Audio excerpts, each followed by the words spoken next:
Amb el pacient de la UCI és un pacient al final que necessita una vigilància intensiva, que hem d'estar amb 1.000 ulls, que no se'ns pot escapar res, amb l'equip mèdic, amb els fisioterapeutes, amb farmàcia. Vull dir que són diferents parts de l'equip que hem de treballar perquè aquests pacients que estan en una situació de màxima fragilitat, que tot estigui controladíssim. Si tot va bé, l'evolució serà favorable i finalment un dia podran marxar de la unitat. En alguns casos no pot ser i això acaba sent molt dur, evidentment, pel pacient, per la seva família, però també per l'equip. I llavors tenim pacients que estan molts dies amb nosaltres, quan dic molts dies parlo de mesos, que a vegades estan desperts i que arriba un moment que no podem fer res més. Al final són pacients que estan molt fràgils i també les seves famílies. Ara just quan venia m'he trobat a la filla d'un pacient que marxen d'alta avui. És un transplant de fetge que porten, diria que un mes i mig amb nosaltres i avui, per fi, marxa d'alta hospitalització i em deia ella: ostres, Laura, és que és una passada lo bons que són els professionals d'aquesta unitat. I dic, no, si ja ho sé, és un orgull. I t'agraeixo que m'ho diguis i jo els hi transmetré amb ells. Portem aquí un mes i mig, el nostre pare ha estat molt malament perquè va fer una pneumònia després del trasplantament, ha estat molt angoixats i realment la cosa ha anat bé i aquí el personal de la unitat, els metges, les infermeres, els tecais, també han tingut cura d'aquesta família. Benvingudes i benvinguts al 8è episodi de Fem Vall d'Hebron amb tu, el videopodcast de Vall d'Hebron. Som al restaurant Arrels de Sodexo i avui ens acompanya Laura Vidal, que és supervisora d'infermeria de la UCI de l'Hospital General. Laura, benvinguda. Gràcies, bon dia. Gràcies per convidar-me. Moltes gràcies per acceptar. I a més veiem que vas vestida de supervisora d'infermeria, per tant vol dir que vens a treballar i després tornaràs a treballar, no? Sí, m'he escapat. He avisat que tancava el Busca, el mòbil, així que no podien comptar amb mi durant aquesta estoneta. Molt bé, estaré més o menys una hora, per tant t'ho agraïm molt. Anem als teus inicis. Potser abans dels teus inicis. Sempre has volgut ser infermera? Doncs jo crec que m'ho vaig plantejar quan estava a l'institut, estudiant a la secundària, que és veritat que sempre he sigut una persona que crec que he tingut la tendència a cuidar, no?, a la meva família, als meus amics, i jo crec que m'ho vaig plantejar i en seguida va ser un primer plantejament i en seguida vaig veure clar que m'ho passaria bé, que funcionaria. Per tant, et dediques a allò que volies fer quan eres petita, es pot dir, no? Sí, i tant. I cada dia estic més convençuda que va ser una decisió boníssima. És més, la meva filla, de 15 anys, fa poquet m'ha dit que vol estudiar per ser infermera i li he dit que crec que és una decisió boníssima. Al final és una feina que si t'agrada et pot fer molt feliç i l'he animat i tant que es prepari, que segur que si ho gaudeix com ho he gaudit jo i com ho estic gaudint encara ara, doncs seguríssim que la portarà molt a la vida, seguríssim. I ens trobem dues sorpreses. Una, que tens una filla de 15 anys. Sí, i tant. Qui ho diria? Sembles molt jove. Tinc dues filles. Una de 15 anys, la Clara, i una de 9, l'Emma. Molt bé, molt bé. I després, que no t'importa, sinó que l'animes a fer la mateixa professió que tu. Estic convençuda, que és una bona idea. Jo tinc alguna companya que a vegades diu jo no ho recomanaria mai, perquè al final és una feina que és esclava, entre cometes, a nivell de torns, d'horaris. Jo he estat 15 anys treballant al torn de nit, però jo crec que... jo l'animo amb ella i crec que és una d'aquelles feines que si t'agraden pots ser molt feliç. Pots treballar en equip, pots sentir-te totalment recompensat emocionalment i jo crec que, igual que al final els companys de l'equip mèdic, no? Són feines que tenen aquesta part vocacional que si t'agraden, doncs al dia a dia pots gaudir-los moltíssim. Sí. La petita dubta si vol ser infermera, bombera o perruquera, que és la típica, el típic ofici que tots els nens amb 9 anys a vegades es plantegen. Però veig que ja tenen més o menys clar el que volen fer. Sí, jo crec que tenen un tiet bomber, no? I aquest punt d'admiració, tenen a la mare infermera i el de perruquera, doncs el que diem, no? És el típic joc que fan a vegades els nens. Sí. I tu on vas estudiar? Jo vaig estudiar aquí a Vall d'Hebron. Ets Vall d'Hebron total. Total. Porto des de l'any 1997. Venim quasi cada dia aquí a l'hospital. Em conec la Rabassada, el recorregut de la Rabassada me'l conec amb els ulls tancats. Sí, porto uns quants anys ja. On vas començar a fer d'infermera a Vall d'Hebron? Per on vas començar? Doncs el meu primer estiu va ser a la unitat de cremats, que havia fet les últimes pràctiques, no? El pràcticum de la universitat, i em vaig quedar el meu primer estiu i realment és una unitat, després vaig estar al cap d'uns anys fent una baixa, és una unitat que per les infermeres crec que és una passada. O sigui, tens una feina infermera 100% autònoma i crec que va ser un bon inici de la meva trajectòria. També vaig fer un molt bon amic, el Marc, un pacient que vaig tenir cura d'ell tot el meu primer estiu d'infermera. Encara ets amiga d'ell? Som molt bons amics. Us veieu? Sí, ens veiem, estem en contacte. Va ser un noi que va patir unes cremades elèctriques, que va estar tot l'estiu ingressat amb nosaltres, i realment hi va haver una connexió perquè era jovenet, tenia 20 anyets com jo, i després de, doncs, imagina't, fa 25 anys tenim molt bona relació. Jo crec que allà vaig veure la importància de com a infermera, ser totalment empàtica, de tenir cura no només la part més física, no? Sinó la part emocional. Jo crec que va ser un aprenentatge que al Marc sempre li agrairé, perquè a part va ser un pacient excepcional i ara és un bon amic, sí. Però això no acostuma a ser normal, o almenys amb els doctors i doctores infermeres que han passat pel nostre videopodcast ens diuen que sí, bona relació, però amistat és difícil. En tot cas, veig que trenques una norma. Jo amb el Marc reconec que em vaig deixar portar i ens vam fer bons amics, sí. Potser és veritat que... I no t'afectava en el teu tracte professional amb ell?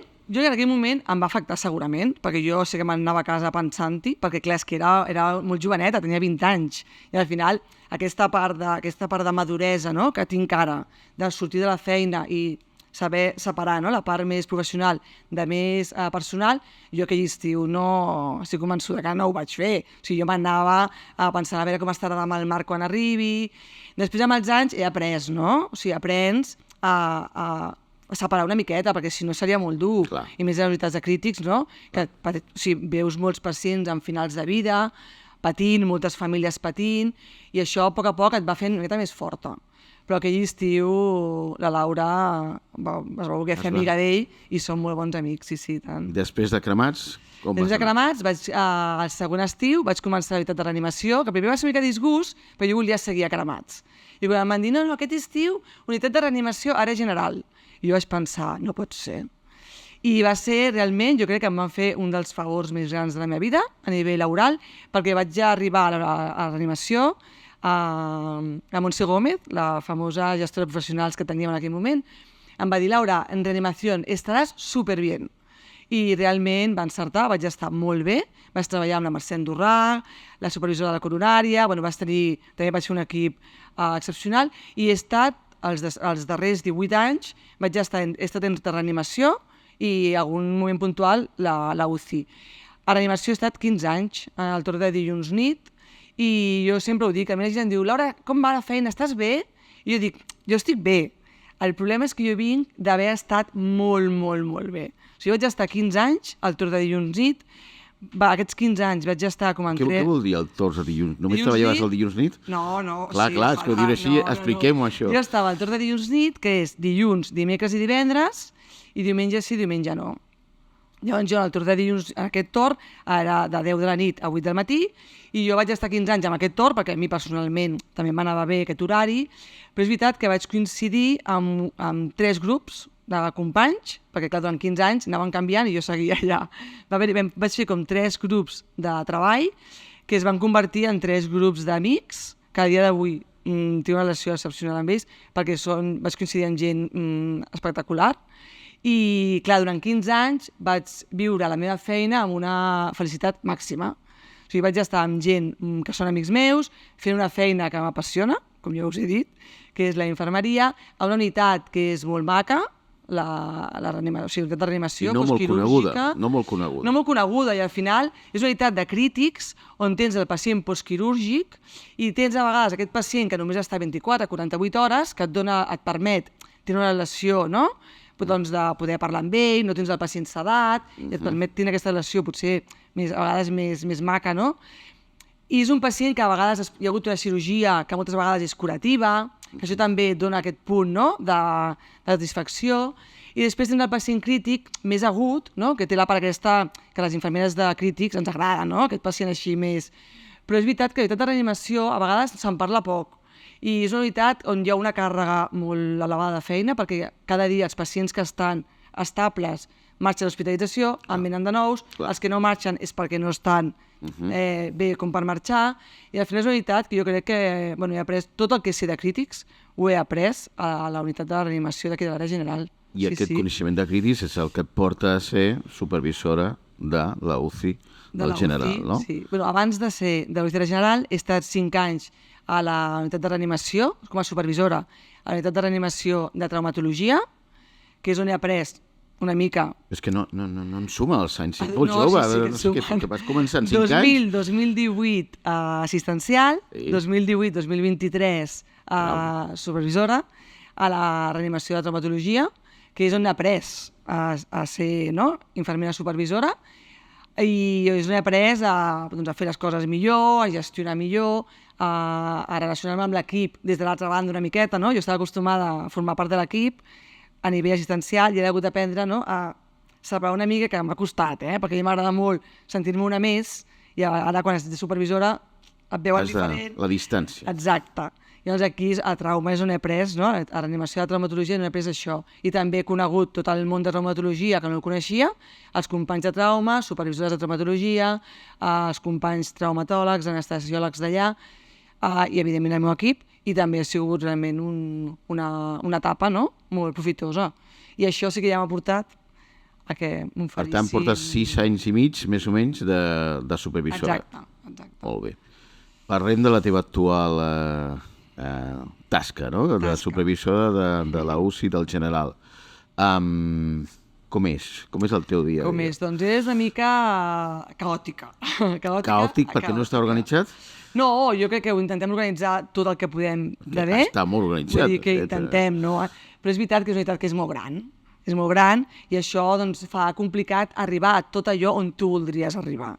Jo just abans de començar la supervisió a la General vaig estar fent unes sessions de coaching amb la Sandra Ruiz, una psicòloga d'aquí de Recursos Humans, que és meravellosa, soc fan total d'ella, i em va ajudar molt als inicis, però va coincidir just que començava el coaching, que vaig començar a la UCI, i ella em diu sempre, ella m'ho va dir una vegada i se m'ha quedat una frase que me la repeteixo cada dia, ella em diu: Laura, això és un gran repte que t'han ofert, i l'has de gaudir, no el pots patir.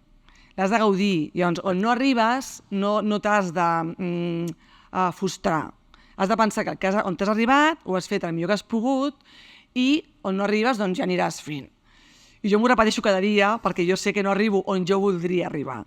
Clar, a vegades penso, potser la meva manera de fer la gestió hauria de canviar-la, i hauria de tancar-me més al despatx i així arribaria més a tot, però és veritat que la meva manera de fer la gestió és una mica la que és. Evidentment em queda molt per aprendre, segurament, però a mi m'agrada estar amb l'equip, m'agrada, si m'aturen, escoltar-los, i això jo crec que vull pensar que és un dels meus punts bons de supervisora i em resisteixo a treure aquesta part.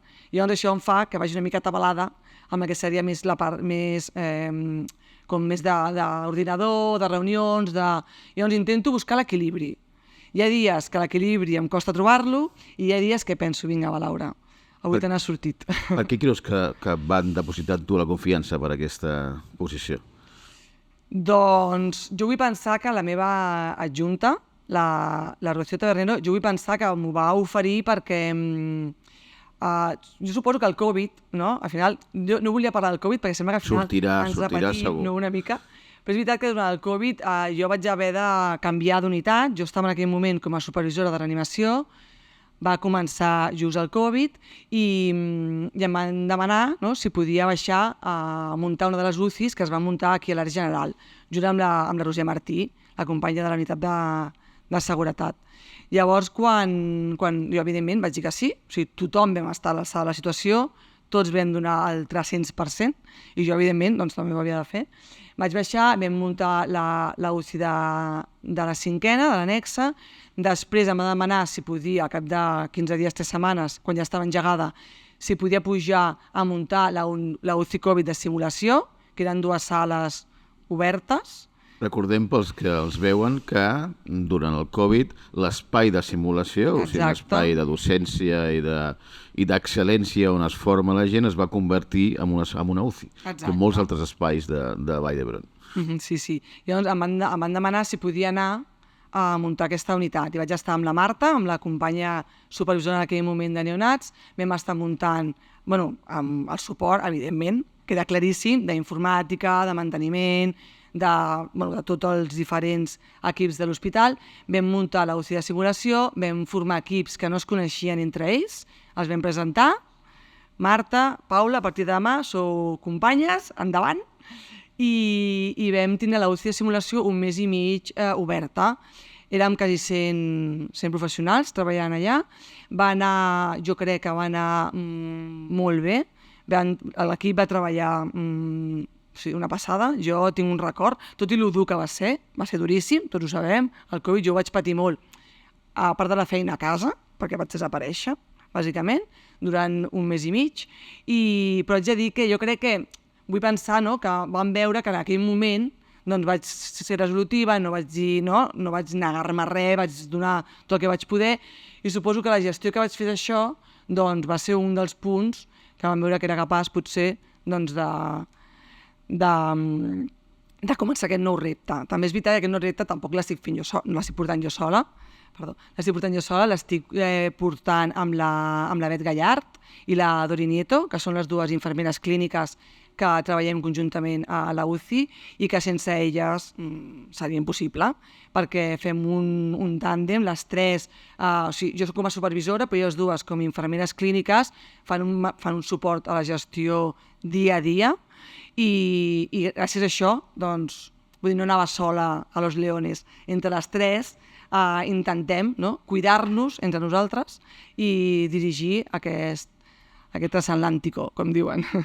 Per tant, una història de crítics, una història de Covid, tot això et prepara, l'animació, tot això et prepara per ser on estàs ara. I a més, substituint a una supervisora històrica, no? La Pilar Girón, no?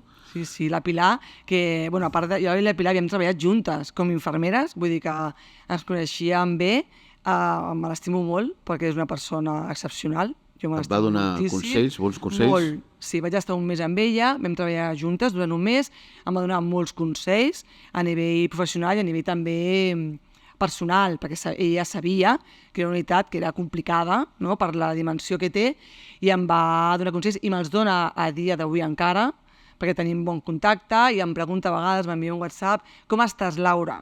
I sé que puc comptar amb ella. És com una mica mama, no? La Pilar, i sí, em va ajudar molt, clar, sí. I quan et pregunta com estàs, Laura, què li dius? Pregunto jo, com estàs, Laura? Jo a vegades dic que estic sobreviviendo.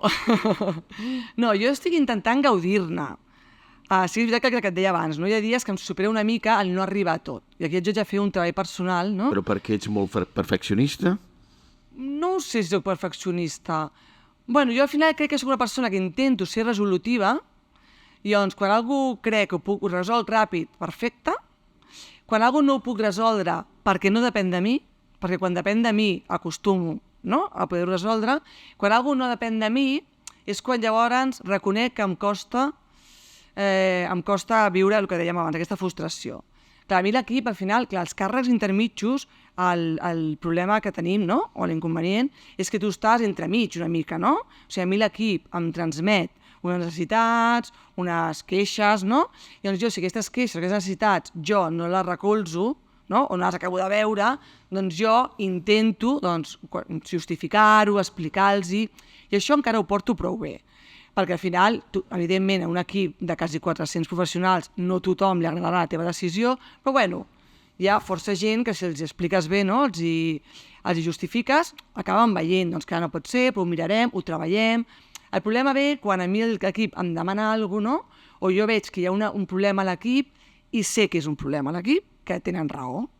Aquí és on ve el problema. Però no pots resoldre. Perquè no puc resoldre perquè no depèn de mi. Llavors jo això és on haig de fer aquest treball de lluitar-ho, sense arribar a tirar la tovallola. O sigui, jo quan algú de l'equip em demana alguna cosa, no algun concret, part de l'equip em demana alguna cosa i jo sé que tenen raó, que està justificat, i que jo com a comandament o jo em considero que tinc l'obligació d'aconseguir això, doncs, és complicat. Jo a la meva adjunta li dic, jo el que crec que és just, no just, el que crec que és important canviar, jo seguiré lluitant per canviar-ho, perquè el que no em conformaré és amb coses que no m'agraden, o que crec que s'han de millorar. Llavors jo seguiré lluitant-ho fins que ho aconsegueixi canviar, perquè si algun dia d'aquí uns anys ves que no ho he canviat, doncs no sé què passarà, però de moment jo estic convençuda que el que crec que hem de canviar hauré de lluitar-ho, és que si no el món no evolucionaria. Molt bé. Llavors tens cura de 400 professionals i de molts pacients. què és més difícil? Tenir cura dels professionals que t'envolten i que estan en el teu equip o dels pacients? Veient la teva història, vull dir, la teva tirant enrere, com has tingut cura de les persones, dels pacients, i ara la cura és més dels professionals, no? Què és més difícil?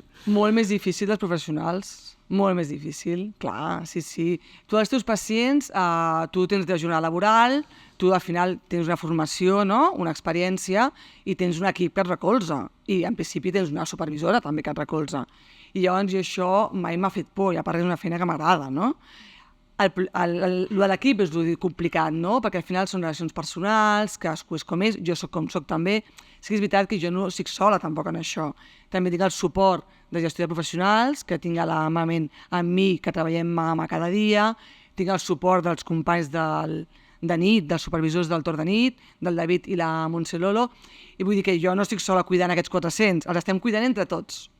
Però sí que és veritat que a vegades les reivindicacions recauen, no? en la supervisora, no? I és la que una mica, però molt més fàcil, dos pacients crítics picadíssims, molt més fàcil que el de supervisió. Qui ho diria? Un pacient crític que t'escolta i diria, escolta, que jo sóc molt difícil, que ho estic passant molt malament, no? Sí. Explica'ns què passa a la UCI de Vall d'Hebron, la UCI més gran jo diria, de l'Estat. La UCI va ser la UCI més pacients va tenir de Covid, una UCI que recentment ha estat amb el rànquing de Newsweek la primera de l'Estat, com a Smart UCI. Què passa a la UCI de Vall d'Hebron en general? Com és? Quina és la bogeria que passa allà? Doncs mira, a la UCI Vall d'Hebron ara mateix tenim, estem parlant de 36 llits d'UCI, 8 de cirurgia postcardíaca, tenim 20 llits de semicrítics i ara amb el PIUC augmentarem. Llavors, què és el PIUC? Explica'n què és el PIUC. Amb el PIUC és el programa que tenim d'intensitat de quan ve l'hivern, no? Perquè sempre hi ha una agudització d'algunes patologies i llavors l'hospital necessita més llits per atendre aquest tipus de pacient crític. Moltes vegades són pacients respiratoris. Llavors augmentem el nombre de llits. Doncs a la UCI cada matí ens llevem, jo em llevo, arribo i em trobo els companys de nit, que han estat tota la nit al peu del canó, i ens reunim amb un dels responsables de la unitat i ens explica una mica com ha anat la nit. Normalment ens trobem que de tots aquells llits que us he anomenat tenim 2 llits lliures. Llavors hem de tenir cura de tots aquests pacients, hem d'organitzar l'equip, que tothom estigui a lloc, no? Que no hi hagi cap baixa, que aquí on la mamen m'ajuda, no? A fer aquesta cobertura. I llavors, durant tot el dia, tenim altes dels que estan ja en situació de sortir o a semicrítics o a hospitalització, i on anem tenint els ingressos que van sorgint, l'aturada que aconseguim recuperar d'urgències, el pacient que es complica a la meitat d'hospitalització. Llavors és com anar al 200%, 24 hores, tots els dies de l'any. Jo a vegades em diuen, ostres, tot el Covid, les infermeres van estar a tope. No, és que a més les infermeres, i quan parlo d'infermeres parlo de les infermeres i del personal TCAI, evidentment. Tot el col·lectiu d'infermeria. Exacte. No, és que a més infermeres segueixen estant al 200% i el Covid ha acabat. Però ja no tenim pacients amb Covid, però tenim pacients amb hemorràgies cerebrals de 40 anys, tenim pacients que s'han aturat i hem pogut canular amb ECMO de 30 i pico anys, tenim pacients de 70 anys amb un problema respiratori. Vull dir, és que les infermeres d'infermeres i TCAIs de la unitat és que segueixen durant-ho tot, dia rere dia. Perquè la UCI del Vall d'Hebron, jo el que veig és que és una UCI que té una càrrega assistencial elevadíssima. Que no dic que les altres UCIs no ho tinguin, però és veritat que al final aquí duem a terme totes les tècniques que existeixen, totes les cirurgies més pioneres les tenim aquí al nostre hospital, per tant, a vegades venen a la unitat, tenim un programa de trasplantament que no para, i constantment tenim pacients amb trasplantament de pulmó, trasplantament de fetge, i això fa que sigui una UCI molt potent. I llavors les infermeres, el personal TCAI, el personal de l'equip dels saladors, els fisioterapeutes que tenim a la unitat, tothom treballa tots els dies de l'any sense parar, dia i nit, perquè realment és una unitat amb una càrrega molt important. Semicrítics, que també és com la REA, no se'n parla suficient a vegades. El Covid una mica més, però sí. Semicrítics és una unitat que a nosaltres ens va molt bé a la UCI com de buffer, no? Quan el pacient ja l'hem extubat, veiem que l'evolució és favorable, doncs el traslladem a semicrítics i acabem de tenir aquesta cura més personalitzada, una miqueta més, no?, més acurada abans de marxar a hospitalització. La unitat de semicrítics té una càrrega de treball també elevadíssima. Tenim una ràtio, un dels meus objectius com a supervisora, una ràtio, per la meva opinió, difícil de complir-la, no? La ràtio de semicrítics, segons l'ICS, és d'una infermera per 4 pacients, però és que les unitats de semicrítics no són iguals a segons quins hospitals com al nostre hospital. Nosaltres a semicrítics tenim pacients que són d'una UCI comarcal. Llavors tenim un ràtio que ens fa tindre un sobrepassats de feina. Llavors això aquí és on la Mamen i jo intentem ajudar-los, inicialment la responsabilitat és meva, d'intentar cobrir millor aquesta unitat perquè els pacients, evidentment, es mereixen que no falli res, que tot funcioni a la perfecció. I com són els pacients de la UCI? Perquè un s'imagina que el pacient de UCI és el que pitjor està, no? De la UCI se'n surt, no? Sí, clar, i tant, molts, només faltaria. Sí, amb el pacient de la UCI és un pacient al final que necessita una vigilància intensiva, que hem d'estar amb 1.000 ulls, que no se'ns pot escapar res, que hem de treballar en equip com a totes les unitats, perquè al final això és una màxima a tot l'hospital, tota l'atenció, no?, als nostres pacients, que ha de ser un treball en equip. A la UCI hem de treballar en equip amb l'equip mèdic, ha de ser un rellotge això, amb l'equip mèdic, amb els fisioterapeutes, amb farmàcia. A l'hospital, nosaltres a la UCI tenim la Laura Domènech, que és la farmacèutica responsable de la nostra unitat. Tenim una relació superestreta dia a dia i ella revisa tractaments. Vull dir que són diferents parts de l'equip que hem de treballar perquè aquests pacients que estan en una situació de màxima fragilitat, doncs que tot estigui controladíssim. Si tot va bé, l'evolució serà favorable i finalment un dia podran marxar de la unitat. En alguns casos doncs, no pot ser i això acaba sent molt dur, evidentment pel pacient, per la seva família, però també per l'equip.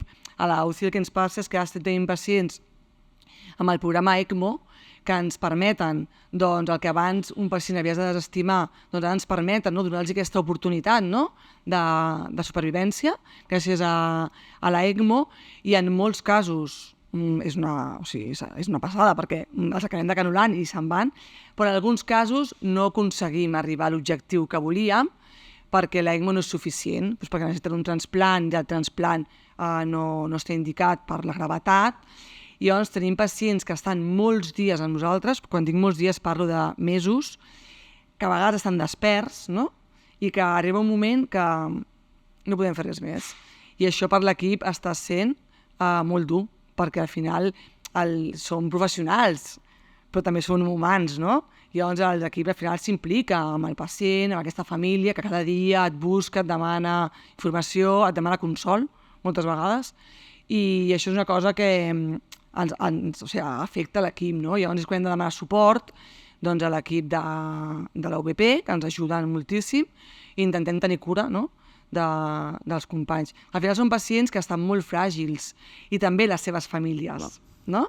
Ara just quan venia m'he trobat a la filla d'un pacient que tenim a ADU, que marxen d'alta avui, és un transplant de fetge, que porten, diria que un mes i mig amb nosaltres, i avui, per fi, marxa d'alta hospitalització, i em deia ella: ostres, Laura, és que és una passada lo bons que són els professionals d'aquesta unitat, i dic, no, si ja ho sé, és un orgull, no? I t'agraeixo que m'ho diguis i jo els hi transmetré amb ells, perquè portem aquí un mes i mig, el nostre pare ha estat molt malament, perquè va fer una pneumònia després del trasplantament, i han estat molt angoixats i realment la cosa ha anat bé, i aquí el personal de la unitat, els metges, les infermeres, els TCAIs, també han tingut cura d'aquesta família.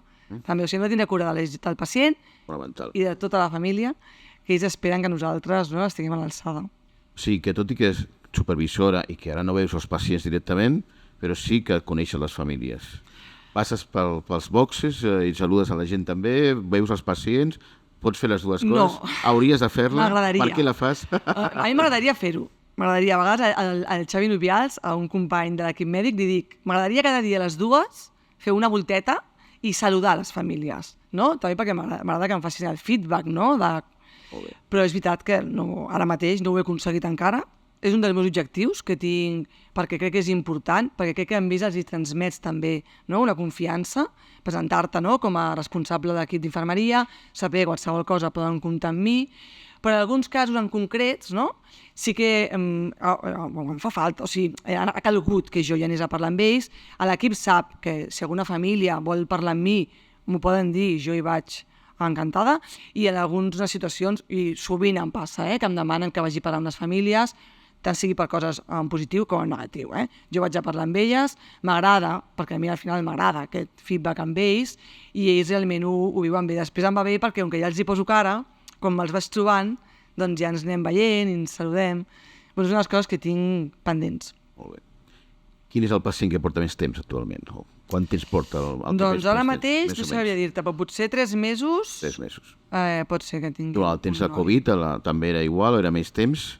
Durant el temps, perdó? Durant el Covid van quedar més temps, algú? Clar, jo crec que sí, perquè el Covid el problema que hi va haver-hi és que després va haver-hi els pacients van patir moltes seqüeles després, no? I hi ha molts pacients que després es van allargar moltíssim els ingressos.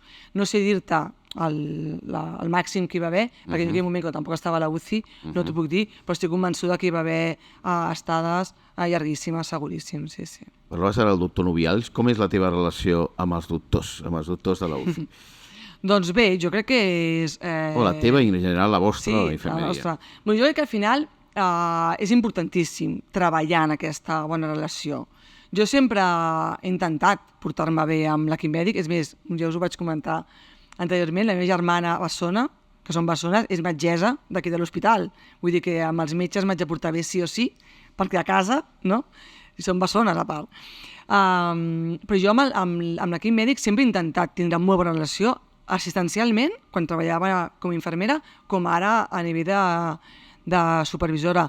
Jo a la UCI, la gestió de la unitat la porto conjuntament amb el Ricard Ferrer, que és el cap de la unitat, que tenim molt bona relació, vull dir que jo crec que ens entenem, no sé què dirà, jo crec que ens entenem bé, i després amb els caps clínics, que està el doctor Nubials, el doctor Ruiz i el doctor Peris i la doctora Rojas, també tinc molt bona relació. Al final jo crec que hi ha relacions de confiança, no? De poder-nos dir, no? Tant les coses, el que dèiem abans, les coses dolentes, les coses bones, les coses dolentes per millorar-les, no? I amb tot el respecte jo crec que ens entenem bé. Jo estic molt còmode realment, amb ells, sí, bé, sí. Escolta, i per tota aquesta bogeria de feina, bogeria de pressió i a més de ser supervisora, què fas en el teu temps lliure per intentar defugir d'això i per conviure i per arribar al dia següent i tenir la mateixa força o més? Què fas? Què t'ha de fer? Bueno, jo a nivell d'esport, que és com el típic, jo durant molts anys he corregut, he fet curses amb molts companys d'aquí de l'hospital, amb el Vendrell i amb companys de reanimació, amb el David. Ara haig de dir que aquesta alta càrrega de feina em deixen poques forces per anar a córrer. Forces i temps. Forces. Sobretot forces. Temps. A vegades arribo a casa i penso, vaig a córrer o me sento al sofà? A mi em passa el mateix. Queda't al sofà, a mi una miqueta. Però sí que m'agrada fer esport. És veritat que tinc 2 filles i al final... És un esport. És un esport també d'alt rendiment. I llavors estic molt amb les meves filles, evidentment. Tinc molts amics i moltes amigues i no paro quieta, Vull dir, del sofà ho dic, però m'hi estic poc al sofà, Vull dir que acostumo a... Faig alguna cosa assistencial a fora, perquè com ja dèiem, a mi la part assistencial m'apassiona. Faig alguna coseta a fora assistencial per treure'm jo una miqueta i ja està, però és que els dies passen, ja ho sabem tots, els dies passen volant, és que no tinc temps quasi de... Per tant, tens molts amics però no tens temps per veure'ls. Bueno, jo intento veure'ls molt, a vegades els hi dic, des que soc supervisora crec que soc pitjor amiga. I em diuen, per què, Laura? I dic, perquè no us faig cas a vegades. Quan truquen sí, però a vegades m'envieu un missatge i trigo hores en respondre el dia següent, i a vegades que jo dic, és que sembla que no em dongui el temps per tot. Perquè m'agrada cuidar dels meus amics. Jo sempre els dic, aunque no us contesti, sapigueu qui soc, que podeu comptar amb mi. Però sí, tinc molt bons amics, tinc molt bones amigues infermeres, d'aquí de l'hospital i algunes de fora, i no paro gaire, Estic sempre voltant i fent coses. Es pot ser amiga i companya? O es pot ser amiga i jefa, ara? Amiga i companya estic convençuda, convençudíssima. És més, jo sempre dic, jo he tingut la sort que no tothom la té. I jo al meu equip li dic, és que treballar amb amics és una passada. O sigui, és com el màxim. Perquè doncs, la feina surt bé, el pacient nota l'ambient que hi ha, i jo haig de dir que quasi sempre he tingut la sort de treballar amb companys que han sigut amics importantíssims per mi. Jefa i amiga. Jefa i amiga. Doncs jo haig de dir que jo ho intento. No sé si em surt amb tothom, però és que és la meva manera de ser, jo crec. I no sé si això és bo a vegades, també, perquè a vegades és veritat que... Vull dir que al final... Aquesta distància, no? Sí, potser... I la soledat del jefe, no? Bueno, clar, però és que a mi no m'agrada estar sola. No estàs sola, però sens que al final decideixes tu. Exacte, sí. Això no, a tu et toca. Això ho estàs patint? Sí, clar. Jo la Bet i la Dori m'ajuden, me'n recolzen. Però és veritat que hi ha moments que estàs sol i que tu vols ser una amiga més i costa que et vegin així. Jo, més que amiga, intento que em vegin, jo crec que amb el meu equip, més que em vegin com una amiga, que no em sabria gens de greu, ni molt menys, intento que em vegin com algú proper, que sóc infermera també, no? I al final m'encanta la que estan fent ells, m'agrada molt, els entenc moltíssim, i que si estigués al seu lloc segurament estaria reivindicant el mateix que fan ells. A passar la meva posició han d'entendre que ara és una altra, no? Llavors, però jo m'agradaria ser amics dels 400, sí, m'encantaria. Deus reivindicar. Les infermeres i les infermers sempre reivindiqueu. Bueno, al final... Tens aquesta sensació, jo tinc aquesta sensació. Bueno, Vol dir que hi ha moltes coses encara a fer i molt terreny per guanyar en el món de la infermeria, no? Sí. Jo ho penso, al final, a la vida podem passar, aquesta vida podem passar, no? Veient-la passar, com qui diu, no? Pues por aquí de paso, o podem no cagar fer soroll, però podem gaudir-la i lluitar en cosetes. I jo crec que som un personal que ens agrada... Però al final ho fem també perquè creiem que això acaba donant una millor assistència als nostres pacients. No ho fem perquè ens agradi. O sigui, el professional que entra a les 8 del matí i ja s'està queixant, el professional no és el meu ideal a l'equip. A mi m'agrada el professional que entra motivat, content, no? Amb ganes de gaudir de la seva jornada i que si en algun moment m'ha de dir, Laura, podem parlar-ne, jo me l'escoltaré i m'escoltaré moltíssim. El que entra a les 8 del matí queixant-se gratuïtament, doncs me l'escoltaré, però que és diferent, al final és de sentit comú això, Però al final que és veritat que pot ser que siguem un col·lectiu reivindicatiu. Està bé, m'agrada, sí.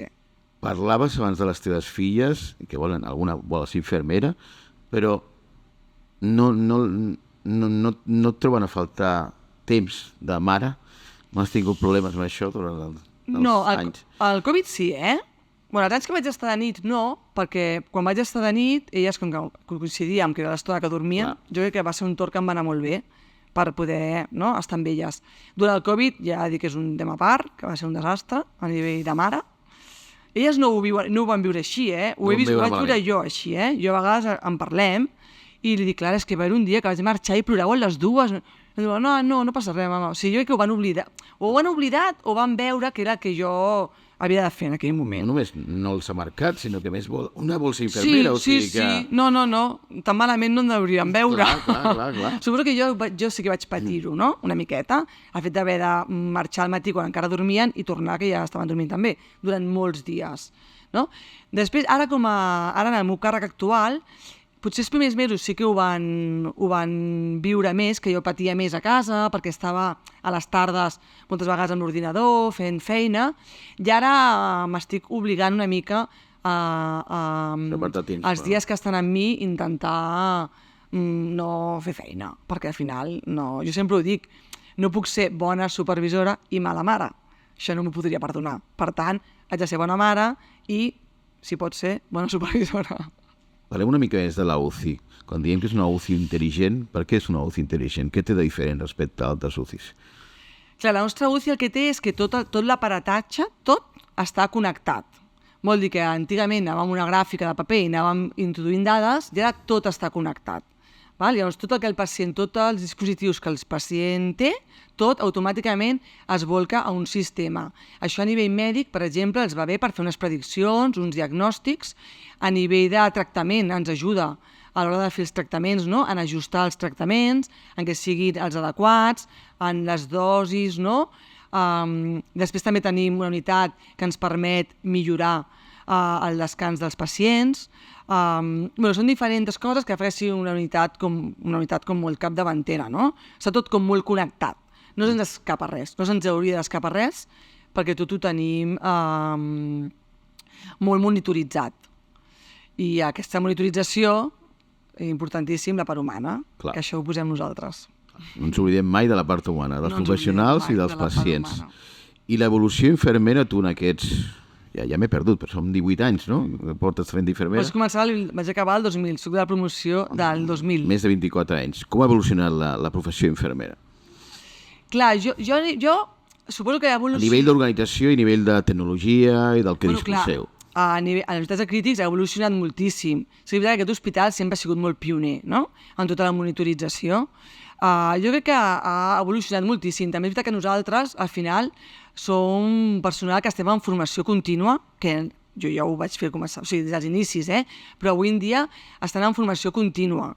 I jo crec que fa que siguem un col·lectiu, no?, com molt a l'última, no?, a la unitat a la que hi ha un aparell nou, un tractament nou, intentem que tothom estigui al cas, superformat. Jo crec que això fa que també ens ho faci més complicat, perquè abans no dic que fos fàcil, però aquesta monitorització per una banda ens ajuda i per altra banda ens exigeix controlar-la tota. Tot l'aparatatge, saber per què funciona, les dades aquestes que se'ns volcaran a l'aparell, hem de saber aquestes dades, si són normals, si no són normals, si han de tindre en algun moment un moment d'alerta, no només que es volquin, no? I tot això ho fa molt més difícil. Sí, és veritat que a la UCI també hem avançat en el tema de la mobilització precoç. Antigament els pacients crítics se'ls mobilitzava menys, perquè la criticitat que tenien, crèiem, no?, que era millor no mobilitzar-los, i sobretot després del Covid vam veure que era primordial mobilitzar els pacients. L'estació al silló, deambulació per la unitat, i això és una càrrega també assistencial important. Llavors, a tot aquest monitoratge que hem dit que tenim, li hem de sumar la part humana i li hem de sumar totes aquestes tasques que fem, a mobilització de pacients. Intentem treure els pacients de la unitat a fora, a l'exterior, perquè vegin la llum. On els traieu? Doncs anem canviant la localització en funció de com veiem que ens pot anar millor. Ara estem sortint just a la sortida del banc de sang, a l'entrada del banc de sang, microbiologia, per aquell lloc ara ens està agradant. Perquè al final té poc pas de vehicles, té poc pas de personal també, té els arbres, té una part verda, i llavors són pacients que potser porten un mes amb nosaltres a l'habitació i només ha fet de sortir que els doni l'aire i veure una mica de verd, però clar, per moure un pacient de la UCI a fora necessitem un company salador, la metgessa, que deixi els altres pacients que porta per sortir fora, la infermera i la TCAI que porten també aquest pacient, i segons quin pacient a vegades necessitem alguna més. 4 segur, perquè sortim amb el respirador, a vegades sortim amb l'ECMO també, i tot això implica una logística, però els canvia la cara. El dia que els dius que sortirem a que els doni l'aire, fa poc vam sortir amb un pacient i plovisquejava i va dir, no, és que em dona igual mullar-me. Diu, ja em va bé, fa molts dies que no em fico sota la dutxa. Fiqueu-me sota la pluja, no passa res. És com tornar a la vida, no? A la vida real. Sí, i quan surten després veiem que l'evolució és com que... Mitja horeta fora és com 3 medicaments. Sí, no, totalment d'acord. I quan un pacient surt de la UCI i va a planta, com és aquest moment? És un moment d'alegria, és un moment de que les famílies respiren, vosaltres esteu contents, com és? Ens vam acostumar durant el Covid a veure aquells aplaudiments quan sortien de la UCI, però clar, ara continua sent així. La gent surt de la UCI, com és aquest moment? A vegades fan algun passadís d'aquests amb aplaudiments, a vegades encara ho fem. Jo crec que al final, quan tenim un pacient que marxa d'alta, l'equip es sent molt orgullós, perquè realment hi ha una feina darrere... Perquè la feina ben feta és igual surti el pacient o no surti el pacient. Això està clar, però si surt, és molt més reconfortable.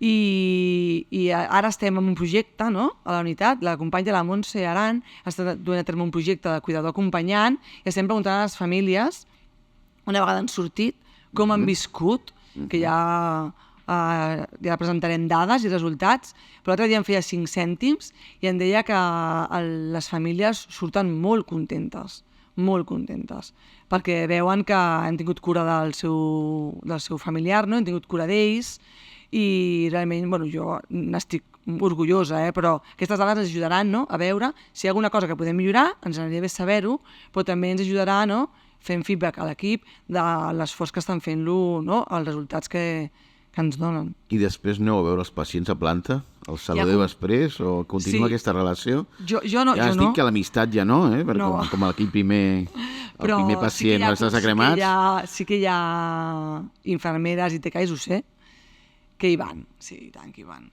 I després, abans de sortir de ser altes, venen a veure-us? Venen a veure'ns, sí. Moltes vegades venen pacients que han estat molt de temps, venen a saludar a l'equip i, bueno, clar, és una passada quan venen. Ens fa molta il·lusió. Escolta, i el teu equip, sobretot la gent jove que arriba, estan ben formats, estan preparats? Jo crec que sí. Sincerament ho penso, Jo crec que al final és gent que ve molt motivada. Al final la formació és primordial, però el més important és l'actitud, no? Com diu el Víctor Coopers, no? La fórmula aquesta magistral, és importantíssim l'actitud, perquè ja podem tindre coneixements o podem tindre experiència, però si no tenim una bona actitud no funciona. I el personal jove, el que jo veig, a veure, evidentment sempre hi ha alguna excepció, però jo en general crec que hi ha gent que li agrada la seva feina i l'actitud és bona. I llavors venen formats, a la unitat nosaltres normalment acostumen a venir amb el màster del pacient crític, d'atenció al pacient crític, i després el que dèiem, estan en formació contínua. I hi ha gent motivada, perquè a vegades els dius, hi ha un curs, aquí tenim tantes places per un curs. Fa poc vaig preguntar, algú està interessat en fer un curs de simulació? I crec que dels 400 es van apuntar 250. I dic, no, és que només hi ha 12 places. Que això diu molt. I tant, estan implicats i que volen millorar i volen... Per tu és un problema repartir aquestes places, però també és un orgull que la gent sigui tan implicada, no? I quins consells els hi dones? Quins 3 consells els hi donaries o els hi dones? A nivell laboral? Sí, a nivell laboral per afrontar el seu dia a dia a la UCI. Que jo sempre els dic, o els meus consells, que gaudeixin moltíssim de la feina, perquè jo ja ho he dit fa un moment, té una de les feines més maques que hi ha, i que gaudeixin, que es cuidin molt entre ells, amb l'equip, no només entre els infermers, TCAs, l'equip mèdic, amb els companys instal·ladors, que es cuidin molt entre ells, perquè al final passen moltes hores junts. No? A vegades hi ha gent que diu, és que estic més hores aquí que a casa. No? Doncs això és important. I el tercer consell, a veure, aquests dos... Relacionat amb el pacient, amb els pacients, quin consell els hi dones? Jo sempre dic que hem de ser extremadament empàtics. O sigui, ens hem de posar a la pell del pacient. O sigui, potser aquest hauria de ser el primer consell, Sí. Perquè a vegades hi ha algú que et manifesta alguna cosa, és que estic farta, no sé què. I jo els dic, no, jo t'entenc, però pensa que a vegades som un tòpic, però qui pitjor està aquí no som ni tu ni jo, És el pacient. És el pacient. Jo la meva filla, la gran, a vegades em diu, és que no sé què, a l'institut. I jo ara no li puc dir perquè ja em diu, ja sé què em diràs, Però al principi li deia, clar, és que hi ha nens que no van a l'institut. Hi ha nens de la teva edat que estan a Vall d'Hebron i porten mesos ingressats. Llavors això, Clara, jo entenc que fa mandra, que això t'indigna, no? Però al final hem de pensar que sempre hi ha gent, que potser és una mica... Una mica demagògic, però ajuda a relativitzar-ho tot, exacte, i és la veritat. Al final, quan vens a l'hospital a treballar, et topes amb la realitat, no? I llavors, dintre de lo maco que és, també veus molta gent patir. No? Jo tinc un company traumatòleg que sempre em diu, jo quan vinc i veig la gent, i veig els meus pacients, no? En processos oncològics relacionats amb traumatologia, sempre em dona a veure com ho diré, com una visió de que realment hi ha gent patint i lo afortunat que sóc jo, no? D'estar on estic. I en la teva família i els teus amics parles de casos concrets, parleu de la feina o no? Sí que en parlem, clar, sí. Amb la companya que és metgessa, hem treballat juntes durant 5 anys i n'hem parlat, aquests 5 anys n'hem parlat molt, però sí que en parlem. Probablement quan estava a la part assistencial en parlava més. Aquesta no seria la millor manera de desconnectar, no? No, però és impossible, jo crec, una miqueta, no?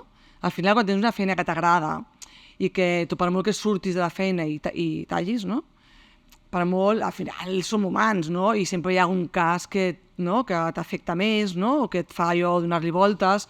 jo crec que és impossible. Algú, no és que sigui monotema, però algú sí que en parlo. Sí, I t'ajuden el que et diuen? T'ajuden el dia després, el dia següent a solucionar problemes o a afrontar?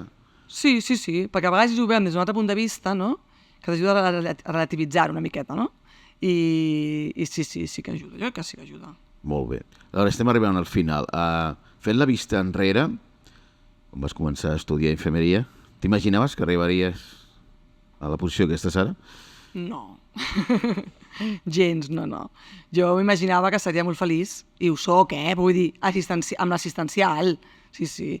És veritat que jo estic orgullosa, I sempre dic, si el meu pare em veiés, em ho fa molts anys, que va morir, però la meva mare sempre em diu, si el papa et veiés, bueno, perquè al final, pels pares, no, és com un orgull, i al final arribar, no, a dur la supervisió d'una unitat així, doncs és veritat que és un repte, no, que estic orgullosa de ser-hi. Però també és veritat que sempre ho dic, jo estic orgullosa d'on soc, però tampoc em fa por pensar que si algun dia haig de tornar, no?, a l'assistencial, haurà sigut una etapa espectacular, que hauré après molt, però ho viuré també com una etapa i tornaré a ser molt feliç d'infermera i cap problema. Però on et veus en el futur? Jo en el futur em veig a on soc. Sí? Sí. Fent de supervisora de la UCI de l'Hospital General de Vall d'Hebron. O d'infermera de la UCI de la General. Molt bé, Laura. Molt bé. Moltíssimes gràcies per haver-nos acompanyat aquesta hora a Fent Vall d'Hebron amb tu, al restaurant Arrels. Gràcies, ens veiem a la propera edició. Gràcies.